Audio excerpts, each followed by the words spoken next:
नमस्कार दोस्तों, वीडियो ज्ञान एक्स में आपका एक बार फिर से स्वागत है। मैं हूं आपका होस्ट और दोस्त, और आज हम लेकर आए हैं 20 ऐसे सवाल जो आजकल ट्रेंड में है और आने वाले किसी भी एग्जाम में पूछे जा सकते हैं। ये सवाल ना तो बच्चों वाले हैं और ना ही इतने मुश्किल कि इनका जवाब देना नामुमकिन हो।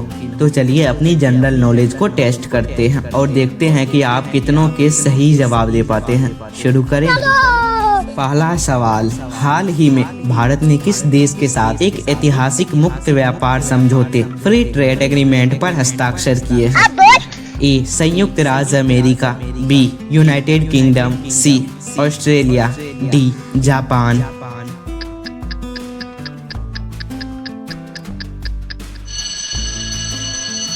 सही जवाब है बी. United kingdom. ये क्या है? भारत और यूके ने 24 जुलाई 2025 को एक ऐतिहासिक मुक्त व्यापार समझौते पर हस्ताक्षर किए। इस समझौते का उद्देश्य दोनों देशों के बीच व्यापार को बढ़ावा देना और आर्थिक संबंधों को मजबूत करना है। इससे कई भारतीय उत्पादों के लिए यूके के बाजार में पहुंचना आसान हो जाएगी।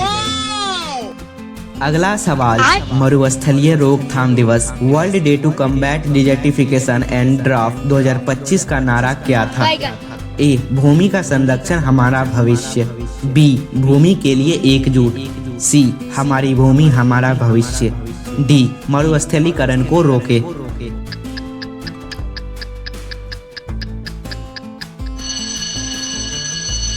इसका सही जवाब है बी. भूमि के लिए एकजुट, यूनाइटेड फॉर लैंड। हर साल 17 जून को यह दिवस मनाया जाता है। 2025 की थीम भूमि के लिए एकजुट, हमारी विरासत, हमारा भविष्य, united for land, our legacy, our future रखी गई थी, जिसका उद्देश्य भूमि संरक्षण, लैंड डिग्रेडेशन के बारे में जागरूकता बढ़ाना और अस्थायी भूमि प्रबंधन प्रथाओं को बढ़ावा देना है। शाबाश बेटा। तीसरा सवाल, इसरो ने अपने गगनयान मिशन के पहले मानव रहित उड़ान परीक्षण का क्या नाम रखा है? मैं नहीं बताऊंगा। Vyommitra 1, B. Gagan 1, C. TVD 1, D. Manav 1।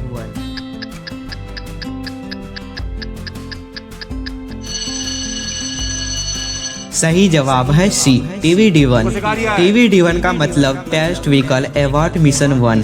यह गगनयान कार्यक्रम का एक महत्वपूर्ण हिस्सा है जिसमें क्रू एक्सेप्ट सिस्टम का परीक्षण किया गया। व्योम मित्र एक महिला रोबोट है जिसे मानव मिशन से पहले अंतरिक्ष में भेजा जाएगा, लेकिन पहला परीक्षण वाहन TVD 1 था। उससे मेरा क्या फायदा? सवाल नंबर 4, 2025 में विश्व प्रेस स्वतंत्रता सूचकांक वर्ल्ड प्रेस फ्रीडम इंडेक्स में भारत की रैंक क्या थी?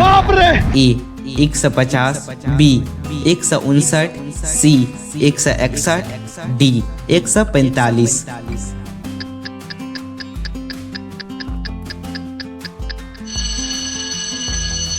इसका सही जवाब है बी. 159। रिपोर्ट्स विदाउट बॉर्डर्स द्वारा जारी विश्व प्रेस स्वतंत्रता सूचकांक 2025 में 180 देशों में भारत को 159वां स्थान मिला। यह रैंकिंग देश में पत्रकारों की स्वतंत्रता और सुरक्षा की स्थिति को दर्शाती है। ये क्या सुन रहा हूँ मैं? पांचवा सवाल, आप कौन? हाल ही में भारत के किस शहर को भारत की पहली wetland city, Indian first wetland city के रूप में मान्यता देने के लिए नामांकित किया गया है? ए. कोलकाता, बी. कोच्चि, सी. उदयपुर, डी. चेन्नई।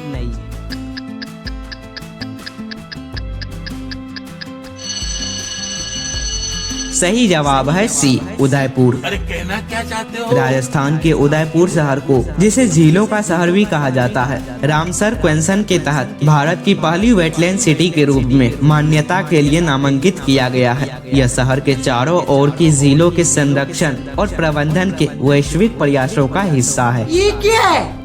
छठा सवाल, 2025 में ऑस्ट्रेलियन ओपन पुरुष एकल का खिताब किसने जीता? कहना क्या चाहते ए. हो? नोवाक जोकोविच, B. Carlos Alcaraz, C. Jannik Sinner, D.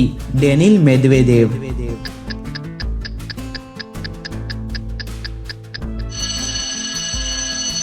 इसका सही जवाब है सी.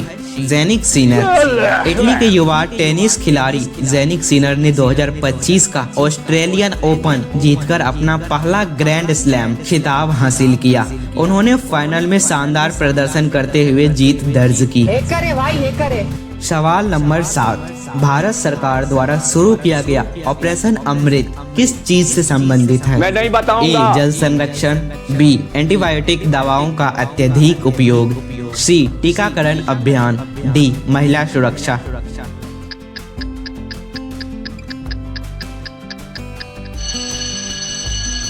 सही जवाब है बी, एंटीबायोटिक दवाओं का अत्यधिक उपयोग। केरल औषधि नियंत्रक विभाग ने एंटी माइक्रोबियल प्रतिरोध से निपटने के लिए ऑपरेशन अमृत शुरू किया। इसका उद्देश्य फार्मेसियों के बिना डॉक्टर की पर्ची के एंटीबायोटिक दवाओं की बिक्री को रोकना और उनके अत्यधिक उपयोग पर अंकुश लगाना है। 8वां सवाल, 57वां ज्ञानपीठ पुरस्कार किसे प्रदान किया गया है? ए, दामोदर मावजो, बी, गुलजार, सी, रामभद्राचार्य, डी, बी और सी दोनों।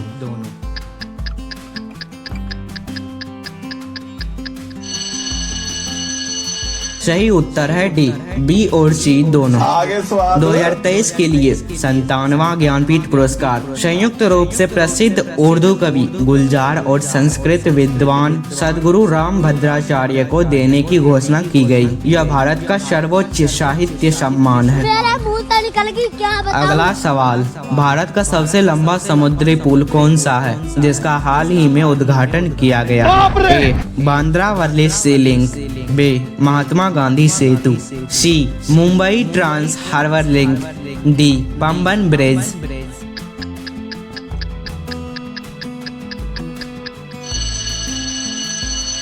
सही जवाब है C, Mumbai trans harbour link. अरे कहना क्या चाहते हो? इस पुल का आधिकारिक नाम अटल बिहारी वाजपेयी शेवरी नावा शेवा अटल सेतु है। यह लगभग 21.8 किलोमीटर लंबा है और भारत का सबसे लंबा समुद्री पुल है जो मुंबई को नवी मुंबई से जोड़ता है। क्या बात कर रहे हैं बाबा? 10वां सवाल, किस भारतीय फिल्म को 97वें अकादमी पुरस्कार 2025 के लिए भारत की आधिकारिक प्रविष्टि ऑफिशियल एंट्री के रूप में चुना गया है? A, Jawan, B, article, C, the storyteller, D, 12वीं फेल।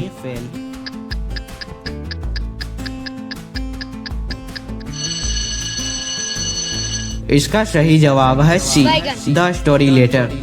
सत्यजीत रे की एक कहानी पर आधारित इस फिल्म को 2025 ऑस्कर में सर्वश्रेष्ठ अंतर्राष्ट्रीय फीचर फिल्म श्रेणी के लिए भारत की आधिकारिक प्रविष्टि के रूप में चुना गया है।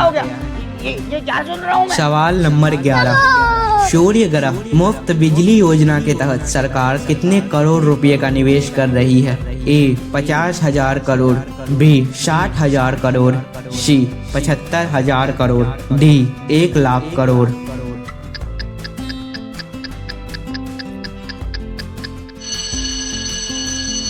सही जवाब है सी, 75,000 करोड़। प्रधानमंत्री सूर्य ग्रह मुफ्त बिजली योजना का उद्देश्य 1 करोड़ घरों की छतों पर सोलर पैनल लगाकर उन्हें 300 यूनिट तक की मुफ्त बिजली प्रदान करना है।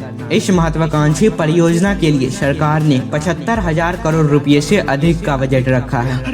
बड़े खतरनाक लोग हैं। 12वां सवाल, भारतीय नौसेना में शामिल किया गया पहला स्वदेशी रूप से निर्मित दृष्टि 10 स्टार लाइनर क्या है? ए, एक युद्धपोत, बी, एक पनडुब्बी, सी, एक मानव रहित हवाई वाहन, डी, एक टॉर्पीडो।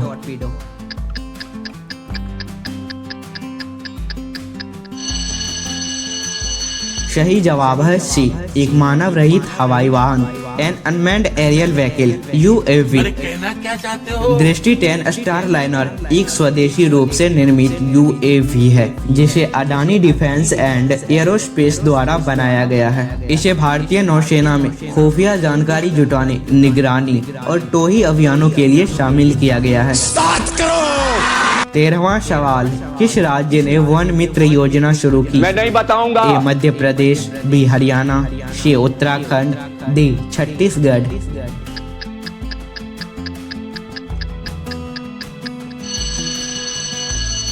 इसका सही जवाब है बी, हरियाणा। हरियाणा सरकार ने गैर वन क्षेत्रों में वृक्षारोपण गतिविधियों को प्रोत्साहित करने और इसमें स्थानीय लोगों को शामिल करने के लिए वन मित्र योजना शुरू की है। इसका उद्देश्य राज्य में वन क्षेत्रों को बढ़ाना है। सवाल नंबर 14, खेलो इंडिया यूथ गेम्स 2025 का आयोजन किस राज्य में किया गया? ए महाराष्ट्र, बी हरियाणा, सी कर्नाटक, डी तमिलनाडु।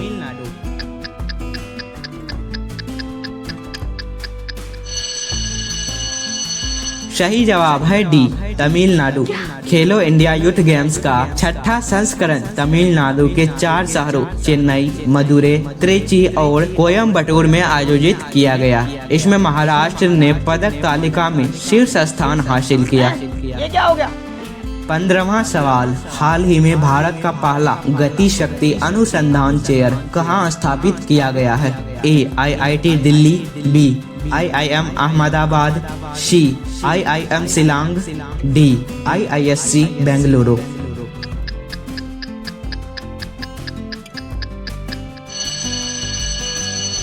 सही जवाब है सी IIM शिलांग। यह चेयर PM गति शक्ति मास्टर प्लान से संबंधित अनुसंधान को बढ़ावा देने के लिए स्थापित की गई है। इसका उद्देश्य मल्टी मॉडल कनेक्टिविटी पर अकादमिक शोध को बढ़ावा देना है। हमारे यहाँ ऐसा ही होता है। 16वां सवाल, भारत के नए लोकपाल के रूप में किसे नियुक्त किया गया है? A justice AM Khanwilkar, B justice Pinaki Chandra Ghosh, C justice UU Lalit, D justice NV Ramana.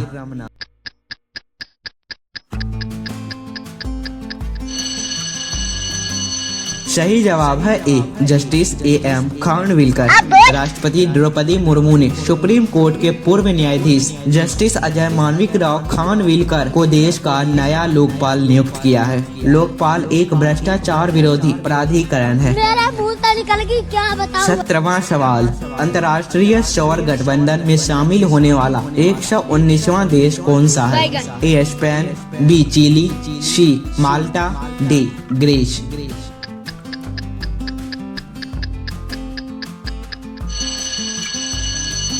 सही जवाब है सी माल्टा।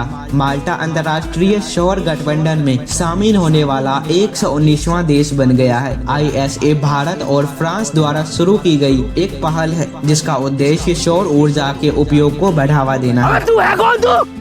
18वां सवाल, किस भारतीय शहर में देश की पहली hyper velocity expansion tunnel test सुविधा स्थापित की गई है? A Bengaluru, B Hyderabad, C Pune, D Chennai.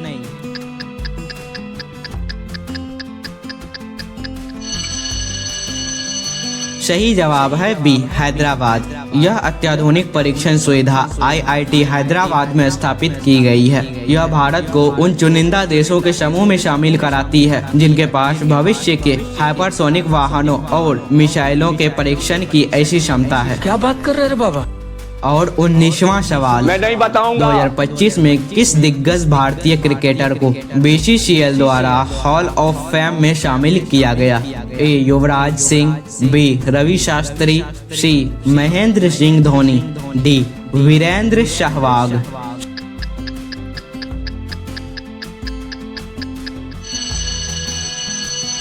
सही जवाब है बी रवि शास्त्री। पूर्व भारतीय कप्तान और कोची रवि शास्त्री को भारतीय क्रिकेट में उनके उत्कृष्ट योगदान के लिए BCCL हॉल ऑफ फेम में शामिल किया गया है। उनके साथ अंशुमान गायकवाड़ और महिला क्रिकेटर डायना एडोल्जी को भी यह सम्मान मिला। सब क्या देखना पड़ रहा है। और आज का आखिरी सवाल, 2025 में यूनेस्को की विश्व धरोहर सूची में शामिल किया गया मराठा सैन्य परिदृश्य भारत का कौन सा स्थल है?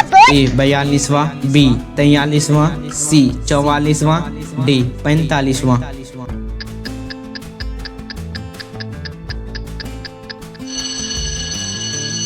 सही जवाब है सी 44वां। जुलाई 2025 में यूनेस्को ने मराठा सैन्य परिदृश्य को भारत के 44वें विश्व धरोहर स्थल के रूप में मान्यता दी।